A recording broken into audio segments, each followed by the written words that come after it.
Israel's Supreme Court ruled today that ultra-Orthodox men should be allowed to be drafted into the military. This landmark unanimous decision said that there is no legal basis for exempting them from serving. This ruling puts an end to a decades-old system that enabled yeshiva students in full-time religious studies to be exempted from joining the Israeli Defense Forces. This has been a controversial issue among secular Israelis, particularly when thousands are being called up to fight in Gaza. The court also ordered the government to withdraw funding from any religious school whose students do not comply with draft notices. Meanwhile, Hamas officials in Gaza say 3 separate Israeli airstrikes overnight killed at least 24 Palestinians.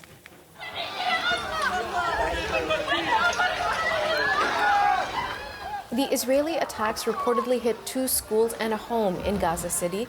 The Israeli military said its forces were targeting militants who had been involved in the planning of attacks on Israel.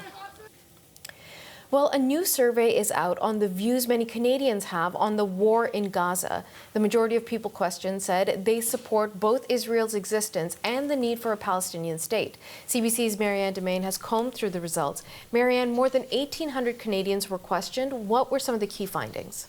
Yeah, and this was an online survey conducted by Innovative Research Group between May 16th and May 29th. And it really got a sense of how Canadians are feeling 8 months into this war between Israel and Hamas. Take a look at some of the numbers here because it gives you a good idea of what the sentiment is. It found that 52% of Canadians agreed with the statement that, quote, it is important for Israel to exist as a Jewish state. 49% agreed with the statement that, quote, it is important to create a state for Palestinians. Now, when it comes to speech that promoted violence towards not only Jewish people, but also Muslims, this is what the Innovative Research Group had to say about that.